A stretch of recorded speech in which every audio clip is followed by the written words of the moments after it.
नमस्कार, अपना प्रदेश उत्तर प्रदेश उत्तराखंड देख रहे हैं आप। मैं हूं आपके साथ पूजा मोहन पांडे। बुलेटिन की शुरुआत करते हुए सबसे पहले आपको बता दें, धामी सरकार ने आज अपना बजट पेश कर दिया है। बजट में सभी वर्गों का खास ख्याल रखा गया, खासकर महिला, किसान, छात्र, पिछड़ा वर्ग, चिकित्सा सुविधाओं को लेकर सरकार का खास प्रावधान देखने को मिला। स्वरोजगार योजना के लिए सरकार ने 40,000 करोड़ का प्रावधान किया है, तो वहीं उत्कृष्ट क्लस्टर विद्यालय के लिए 51 करोड़ का बजट, पीएम श्री योजना के लिए लगभग 92.78 करोड़ का बजट, उच्च शिक्षा के अंतर्गत छात्रवृत्ति के लिए 10 करोड़ के बजट का प्रावधान है। राज्य योग्यता छात्रवृत्ति के लिए 5 करोड़ के बजट का प्रावधान किया गया है।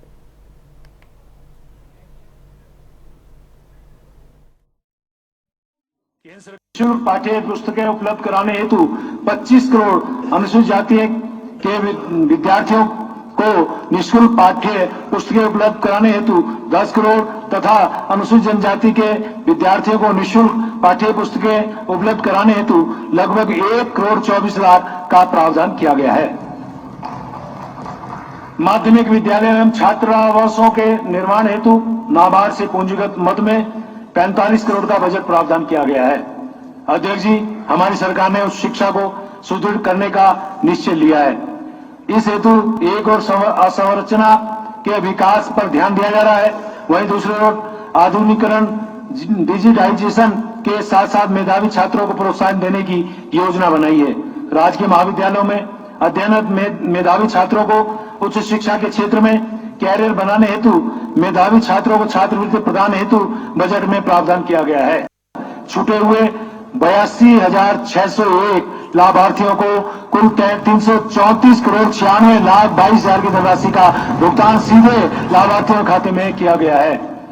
वित्तीय वर्ष 2023 में 23-24 में योजना हेतु 282 करोड़ 50 लाख की धनराशि का प्रावधान किया गया है। माननीय अध्यक्ष जी, मुख्यमंत्री महालक्ष्मी योजना में प्रसव उपरांत माता एवं कन्या शिशु को देखभाल एवं पोषण को प्रोत्साहित करने के उद्देश्य से आवश्यक सामग्री हेतु किट उपलब्ध करवाई जाती है। वित्तीय वर्ष 2023-24 में योजना हेतु 19 करोड़ 95 लाख की धनराशि का प्रावधान किया गया है। मुख्यमंत्री महिला पोषण योजना अंतर्गत आंगनबाड़ी केंद्रों में पंजीकृत गर्भवती धात्री महिलाओं को सप्ताह में 2 दिन अंडा एवं 2 दिन खजूर उपलब्ध कराए जाने का प्रावधान है। हमारी सरकार पोषण, शिक्षण, प्रशिक्षण के क्रम में आगे बढ़ते हुए कार्यरत महिलाओं के कल्याण के लिए भी प्रयासरत है। कामकाजी महिलाओं को सुरक्षित, सस्ता एवं सुविधा युक्त आवासीय सुविधा उपलब्ध कराने हेतु जनपद हरिद्वार एवं देहरादून में कामकाजी महिला छात्रावास का संचालन पीपी मोड पर किया जा रहा है तथा जनपद उत्तरकाशी में किराए पर संचालित है। वर्ष 23-24 में योजना हेतु समुचित प्रावधान किया जा रहा है। अध्यक्ष जी, संकेत स्पष्ट है, महिला व बाल कल्याण सहित समग्र कल्याण हमारी सरकार की प्राथमिकता है। समावेशी विकास की हमारी यह प्रतिबद्धता वृद्धावस्था पेंशन में किए गए नए प्रावधानों में भी परिलक्षित होती है। अब ऐसे वृद्धजन जिनके पुत्र एवं पौत्र 20 वर्ष से अधिक की आयु के हैं लेकिन गरीबी रेखा के नीचे निवास कर रहे हैं अथवा जिनकी मासिक आय 4,000 से कम है, उनको भी पेंशन की निरांशी का भुगतान करने की स्वीकृति प्रदान की गई है। वित्तीय वर्ष 2023-24 में वर्तमान में पेंशन पा रहे एवं नवीन पात्र सभी वृद्धजनों, निराश्रित विधवाओं, दिव्यांगों, आर्थिक रूप से कमजोर किसानों, प्रत्ययत्त महिलाओं आदि को पेंशन दिए जाने हेतु समग्र रूप से कुल 1,686 करोड़ 7 लाख का बजट प्रावधान किया गया है। इससे लगभग 5,70,000 वृद्धजनों, 2,15,000 निराश्रित विधवाओं, 97,000 दिव्यांगों, 29,000 किसानों एवं 6,500 प्रत्यक्ष निराश्रित महिलाओं को पेंशन हेतु पेंशन देकर लाभान्वित किया जाने का लक्ष्य है। अध्यक्ष जी, समाज कल्याण विभाग के अंतर्गत वित्तीय वर्ष 2022-23 में अनुसूचित जाति, पिछड़ी जाति तथा आर्थिक रूप से पिछड़े वर्गों के छात्राओं को छात्रवृत्ति एवं शुल्क का भुगतान किए जाने में माह जनवरी 2023 तक कुल 22 करोड़ 25 लाख 51 हजार की धनराशि व्यय की गई है। 55,503 छात्राओं को छात्रवृत्ति एवं शुल्क का भुगतान कर लाभान्वित किया गया है। देखिए, आंखों में धूल झोंकने वाला बजट के रूप में मैं देखता हूँ। बेरोजगारों के लिए इसमें कुछ भी नहीं है, किसानों के लिए कुछ नहीं है। केवल जब कैबिनेट की बैठक में समर्थन मूल्य ही नहीं बढ़ाया गया और पुराने किसानों का जो पुराना बकाया उसका भुगतान नहीं किया गया, वो उसका जिक्र नहीं है कि 200 करोड़ से ज्यादा का किसानों का पुराना भुगतान है, जो किसानों के लिए रखा गया है वो 100 करोड़ के आसपास है। तो इससे सरकार की नीयत सामने आ जाती है। दूसरा, इस बजट में जो सबसे बड़ी कमी दिखती है कि बजट सत्र चल रहा है और किसी भी विभागवार चर्चा के लिए 2 घंटे 3 घंटे का भी समय नहीं दिया गया। एक दिन में सारे विभागों का बजट पास हो रहा है। इसका मतलब है सरकार आनंद फानन में आंखों में धूल झोंकते हुए बजट को पास करना चाहती है। वो नहीं चाहती कि विपक्ष के विधायक और सत्ता पक्ष के विधायक अपना समर्थन या अपना विरोध इस पर प्रकट कर सके, ढंग से इस पर चर्चा हो सके। तो ये सबसे बड़ी कमी इसमें मैं देख रहा हूँ। बहुत ही निराशाजनक बजट है। बजट में नौजवानों के हित में कोई ऐसी योजना नहीं बनाई है जिससे बेरोजगारी से लड़ा जा सके। प्रदेश में गरीब जनता निवास करती है, तो उसके लिए आप महंगाई कहाँ से कम करेंगे, क्या राहत देंगे, इसका कोई प्रावधान नहीं है। पलायन की बड़ी बात करती है सरकार, पलायन रोकने की बात करती है। पलायन का आप कैसे रोकोगे, उस दिशा में कोई कदम नहीं उठाया गया है। शिक्षा और स्वास्थ्य के क्षेत्र में नगण्य बजट है। आप चलिए ग्राउंड जीरो का रुख करते हैं। हमारे साथ में योगेश राणा जुड़ चुके हैं, ब्यूरो हेड हैं आप, और साथ में हरिद्वार से संवाददाता जुड़े हैं विकास। ग्राउंड जीरो का रुख करते हैं। योगेश जी, जिस तरीके से बजट पेश हुआ, बजट के दौरान क्या हंगामा देखने को मिला था? और सबसे बड़ी बात यह है कि सरकार भले ही इसे चहुमुखी विकास की तरफ अग्रसर होता बजट कहे, लेकिन विपक्ष को बजट रास नहीं आया है। बिल्कुल पूजा, विपक्ष को बजट रास नहीं आया, लेकिन सवाल ये है, इसको इस तरह देखने की जरूरत है कि जो पिछले कुछ दिनों से विपक्ष मुद्दे उठा रहा था और जो सत्र को शुरू होने से पहले भी विपक्ष को मुद्दे उठा रहा था, सबसे पहले बजट को उस नज़र से देखना चाहिए। जैसे गन्ना किसानों के बकाये की बात विपक्ष कर रहा था लगातार, और जब सत्र शुरू हुआ तो हाथों में गन्ने लेकर आए थे। बजट में तकरीबन गन्ना किसानों का 200 करोड़ के आसपास बकाया है और 225 करोड़ का इसमें प्रावधान किया गया है। दूसरा, अगर आप उत्तराखंड की बात करेंगे तो रोजगार और पलायन, ये दोनों बहुत बड़ी समस्या है। और अगर आप बजट को देखेंगे तो बजट फोकस होता हुआ दिखता है 3 चीज़ों पर। एक, युवाओं पर। युवाओं की जो सबसे बड़ी समस्या है वो एक रोजगार है। रोजगार को लेकर स्वरोजगार योजनाएं और तमाम जो मुख्यमंत्री के नाम पर योजनाएं चलती है और छात्रवृत्तियां दी जाती है, उनके लिए बजट में प्रावधान किया गया है। दूसरा, मेडिकल कॉलेज से लेकर स्कूल और स्कूल के अलावा और अन्य जो शैक्षणिक संस्थान हैं उनके लिए बजट में प्रावधान किया गया है। और तीसरी, अगर बात करें इंफ्रास्ट्रक्चर की, तो जैसे देहरादून में मेट्रो रेल प्रोजेक्ट के लिए बजट में प्रावधान किया गया है, तकरीबन 100 करोड़ के आसपास का उसमें प्रावधान किया गया है। और अगर इसके अलावा एक बात और देखें, विपक्ष जो लगातार मुद्दा उठाता रहा है और ये मुद्दा पूरे देश लेवल पर जोशीमठ को लेकर उठा, जोशीमठ को लेकर भी भूधसाव और पुनर्स्थान और तमाम चीज़ों को लेकर भी बजट में प्रावधान किया गया। तकरीबन 1000 करोड़ के रुपए का प्रावधान उसमें भी किया गया है। तो जो बड़े मुद्दे विपक्ष उठाता रहा है उनको कहीं न कहीं बजट में दिखाने का, नज़र आने का एक कोशिश सरकार करती हुई साफ साफ दिखी है। दूसरा, सबसे बड़ी बात, रोजगार के साथ साथ जो पहाड़ में सड़क को लेकर और सीमांत जो विलेज है उनको लेकर वाइब्रेंट विलेज के नाम से जो सरकार योजनाएं चला रही है, और जो चारधाम यात्रा है उसके जो चारधाम यात्रा के बहुत सारे प्रोजेक्ट और ऑल वेदर रोड और दूसरे प्रोजेक्ट तो केंद्र सरकार चला रही है, वो बना रही है, लेकिन प्रदेश सरकार के उसके आसपास की जितनी व्यवस्थाएं है और तमाम चीज़ें हैं उन सब को लेकर भी बजट में प्रावधान किए गए। इस तरह से ये कह सकते हैं कि बजट में हर जो उत्तराखंड को लेकर, और एक खास बात और है महिलाओं को लेकर, उत्तराखंड सरकार महिलाओं को लेकर बहुत सारी योजनाएं चला रही है। तो बजट में उन योजनाओं को भी उनके लिए भी प्रावधान किए गए हैं, वो चाहे पेंशन योजनाएं हो, वृद्ध महिलाओं की पेंशन योजनाएं हो, बिल्कुल, या और फिर महिलाओं में हर वर्ग का खास ख्याल रखा गया है इस बजट में। चलिए विकास के पास में जाऊंगी। योगेश जी, आती हूँ मैं आपके पास। विकास जुड़े हुए हैं हरिद्वार से हमारे साथ में। विकास, ग्राउंड जीरो पर जनता जिसको सीधे तौर पर लाभ पहुंचने वाला है इस बजट को लेकर, जनता का क्या सोचना है, जनता क्या समझ रही है, सोच रही है बजट को लेकर? क्योंकि विपक्ष तो कहता रहेगा, क्रिटिसाइज करता रहेगा, मीडिया भी क्रिटिसाइज करता रहेगा, लेकिन जनता जिसको सीधे तौर पर लाभ मिलना है वो क्या सोच रही है, ये समझना जरूरी है।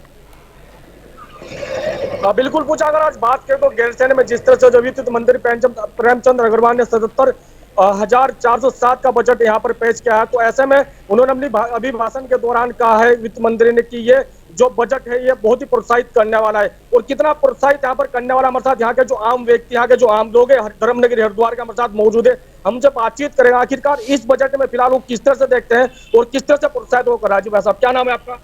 मेरा सुनील प्रजापति। जो आज बजट पेश किया है धामी सरकार का, उनके जो वित्त मंत्री प्रेमचंद अग्रवाल जी ने, किस तरह से देखते हैं इस बजट को आप? बजट को देखना ना देखना तो मेरी समझ में नहीं आता। 7,000 करोड़, अब हमें तो जीरो भी नहीं पता कि 7,000 करोड़ रुपए में होना क्या है, लेकिन फिर भी ये है कि अगर जनता 77,000 करोड़ रुपए हो गया तो उसकी तो जीरो का ही नहीं हमें पता कि जीरो कितनी होगी। लेकिन उसके बावजूद भी मैंने जैसा सुना, जैसा अभी तक आभास हुआ, अभी तक पूरा पढ़ा तो नहीं है, उन्होंने कहा कि भाई आंगनवाड़ियों, महिलाओं के जैसे कुछ पैसे बढ़ा दिए गए हैं और हमारा प्रदेश, उत्तराखंड प्रदेश जो है युवाओं को रोजगार देगा नहीं है, ऐसा युवा तैयार करेगा कि आने वाले समय में वो युवा लोगों को रोजगार देगा। तो इस तरीके का बजट माननीय प्रेमचंद अग्रवाल जी ने आज पेश किया है और उत्तराखंड के लिए आम जनता को तो कभी कोई लाभ हुआ ही नहीं। जो लाभ होता है तो इन्हीं लोगों को होगा, बाकी तो जैसा भी है। बजट में एक बिंदु और सामने आया कि जो युवा है, जो लोकसभा आयोग की तैयारी कर रहे हैं, जो तैयारी कर रहे हैं, उनको भी सरकार 50-50 हजार रुपए तैयारी के लिए देंगी। इसको आप किस तरह देखते हैं नए युवाओं के लिए? अगर ऐसा सरकार ने मन बनाया है और साफ सुथरी बात सरकार की है कि भाई 50,000 रुपए, तो जो पढ़ने वाले बच्चे हैं, हमारा युवा है, इस देश को संभालने वाला, प्रदेश को संभालने वाला युवा है, उनके लिए उनका सौभाग्य है अगर मिलेंगे तो। बिल्कुल अंजलि, सौभाग्य है अगर युवाओं को इस तरह से धनराशि मिलेगी। तो हमारे साथ और भी जो यहाँ के सामाजिक जो कार्यकर्ता है वो भी हमारे साथ मौजूद है, उनसे भी बातचीत करेंगे। क्या नाम है साहब आपका? मेरा नाम सोहेल अख्तर है। इस बार का बजट आप किस तरह से देखते हैं? बजट इस बार का जो अभी लागू हुआ है वो तो हम ये देख रहे हैं कि सरकार का ये बजट केवल और केवल कागजी पन्नों में है, ये धरातल पे कहीं नहीं है। और धरातल पे जब ये होगा तो सरकार को यहाँ कोई बुरा कहने वाला इंसान आपको शहर के अंदर मिलेगा नहीं, पूरे प्रदेश के अंदर मिलेगा नहीं। इस समय तराई तराई कर रहा पूरा प्रदेश, और जोशीमठ का हाल आपको पता, उस तरफ कोई बजट नहीं है, कोई बजट उसके लिए जोशीमठ के लिए। ठीक है, जोशीमठ का जिक्र यहाँ पर हो रहा है विकास, तो योगेश जी के पास में वापस जाऊंगे। योगेश जी देखिए, बजट जब पेश होने वाला था उस दौरान भी हम जोशीमठ का जिक्र कर रहे थे और इस समय भी हम जोशीमठ का जिक्र कर रहे हैं। और हम क्या कर रहे हैं जिक्र, ये जनता भी बोल रही है, उत्तराखंड की जनता भी कह रही है कि जोशीमठ को लेकर के वो प्रावधान नहीं किए गए जिस तरीके के प्रावधान होने चाहिए थे। देखिए, जोशीमठ को लेकर दो तरह के जो कोशिश है लगातार होती रही है। एक, केंद्र सरकार से बजट मांगा गया था, यहाँ से प्रस्ताव चला गया है केंद्र सरकार को, और केंद्र सरकार को जो प्रस्ताव गया है बजट के लिए वो हो गया। और दूसरा, प्रदेश सरकार ने भी अपने बजट में 1,000 करोड़ की व्यवस्था की है। तो इसीलिए जोशीमठ को लेकर बजट में प्रावधान दिखते हैं सरकार। और इसके अलावा लगातार अगर हम चारधाम यात्रा की बात करें तो जोशीमठ को लेकर, चारधाम यात्रा को लेकर भी अभी मौजूदा समय में इस तरह की व्यवस्था है। सरकार लगातार उसकी कोशिश कर रही है कि चारधाम यात्रा किसी तरह से प्रभावित ना हो। वो बाईपास की बात हो, उस पर काम शुरू करने की बात हो, या फिर जो हाईवे गुजरता है शहर के बीच से उसकी बात हो। तो मोटे तौर पर देखें तो जोशीमठ में भूधसाव और जो घर चिन्हित किए गए, जो खतरनाक स्थिति में आ गए, जिनको हटाने की नौबत आ गई है, उनके लिए तो प्रदेश सरकार ने अपनी तरफ से 1,000 करोड़ का प्रावधान किया है। और केंद्र सरकार को भी इसके लिए यहाँ से बजट की डिमांड भेजी गई है। वह दोनों बातें इसमें बनती है। जोशीमठ को लेकर सरकार ने ये एक व्यवस्था अपने बजट में की है। जी पूजा जी, बहुत शुक्रिया हमारे साथ जुड़ने के लिए, आप दोनों का ही अहम जानकारी ग्राउंड जीरो से साझा करने के लिए। तो गैरसैंण में आज बजट पेश हुआ है 2023-24 के लिए, पहला पूर्णकालिक बजट है। और सबसे बड़ी बात यह कि पहाड़ पर सौगात की बरसात हुई है, ये सरकार का कहना है, लेकिन विपक्ष कह रहा है कि आंख में धूल झोंकने का काम हुआ है। वहीं देहरादून में कांग्रेस प्रदेश अध्यक्ष करण मारा ने विधानसभा अध्यक्ष पर बड़ा आरोप लगाते हुए कहा कि गैरसैंण में सदन के भीतर जो कुछ भी हुआ वो गलत हुआ, लेकिन जिस तरीके से विपक्ष के विधायक विशेषाधिकार हनन का मुद्दा लेकर आए और अध्यक्ष ने विधायक को संरक्षण देना छोड़कर एक अधिकारी को तवज्जो दे दी, वो सरासर गलत है।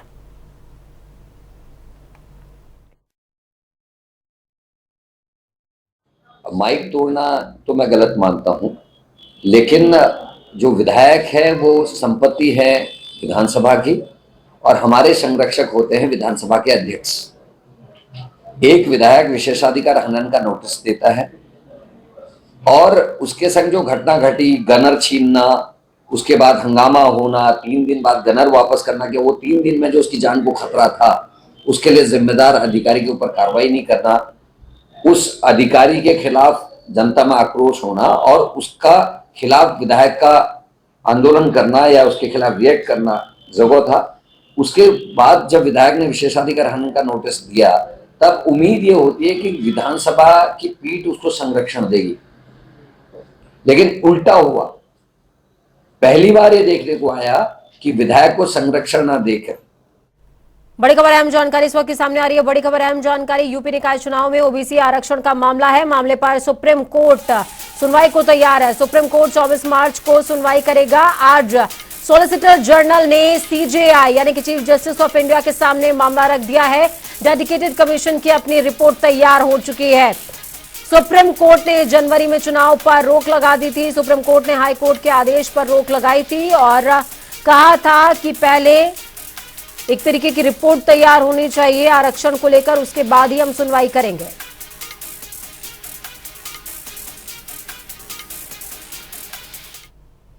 इस बीच एक और बड़ी और अहम जानकारी आपको दे रहे हैं। प्रयागराज से बड़ी खबर सामने आ रही है। प्रयागराज में उमेश पाल हत्याकांड का मामला है। प्रयागराज के 3 नेताओं पर मिलीभगत का शक है।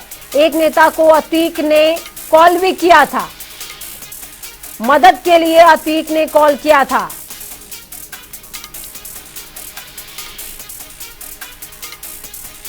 बड़ी खबर अहम जानकारी आपको बता रहे हैं। अतीक अहमद ने एक नेता को मदद के लिए कॉल किया था जिसका नाम जुड़ा हुआ बताया जा रहा है।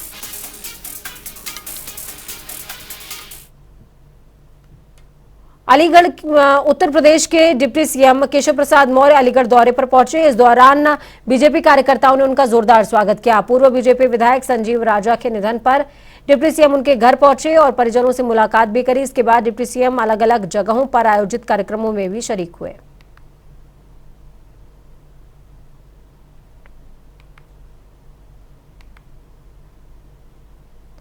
तो वहीं संजय निषाद पार्टी के राष्ट्रीय अध्यक्ष और योगी सरकार में मत्स्य मंत्री संजय निषाद आज बस्ती पहुंचे, जहां पर उन्होंने पार्टी पदाधिकारियों और विभागीय अधिकारियों के साथ में बैठक करी, जिसमें उन्होंने सरकार की तरफ से चलाई जा रही योजनाओं के क्रियान्वयन पर जोर दिया है।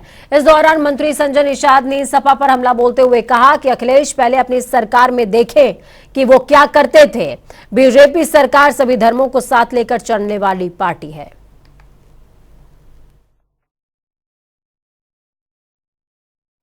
हमारी सरकार मछुआ समुदाय और मत्स्य क्षेत्र में काम करने वाले जो भी कुछ होते हैं उनके अनुदान की व्यवस्था की है। एक तो प्रधानमंत्री मत्स्य संपदा योजना, एक मुख्यमंत्री संपदा योजना है, एक तो अभी मछुआ कल्याण कोष की है। हमारे यहाँ जो जुड़वा उसके लिए ट्रेनिंग के लिए कोई जगह नहीं था। ट्रेनिंग कराने के लिए अभी हमारे पास मछुआ कल्याण कोष का है। उसको हम ट्रेनिंग जिले पर भी कराएंगे, प्रदेश पर कराएंगे, दूसरे प्रदेशों में। उनकी आवास की सुविधा है, उन्हें ऋण की माफी है, उनको अनुदान देने का भी है, उनके लिए सामुदायिक भवन भी बनाने के लिए, उनका मकान, उनका इलाज कराने के लिए एक कल्याण कोष।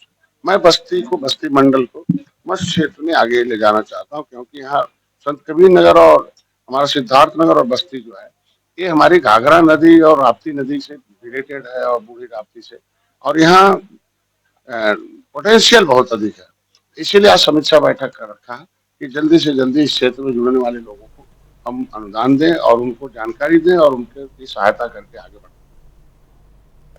कैबिनेट मंत्री जयवीर सिंह मुख्यमंत्री योगी आदित्यनाथ की बैठक से बाहर निकले। इस दौरान उन्होंने कहा कि मुख्यमंत्री योगी आदित्यनाथ ने आज सभी विभागों के कार्यों की समीक्षा की।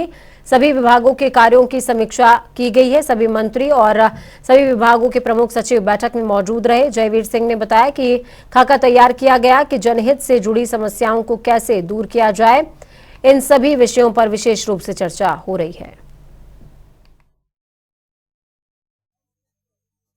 आज माननीय मुख्यमंत्री जी ने जो विभिन्न विभाग जनता से सीधे जुड़े हुए हैं, या हमारे प्रदेश के विकास के लिए, औद्योगिक विकास के लिए, चाहे शहरी आवास हो, औद्योगिक विकास हो, पर्यटन हो या रोड्स का हो, ऊर्जा का हो, उन विभागों पर जो हम लोगों की साल भर में क्या क्या हम लोग उसमें कितना आगे बढ़े हैं और क्या क्या और अपेक्षाएं हैं, उस पर मार्गदर्शन देने का काम किया है।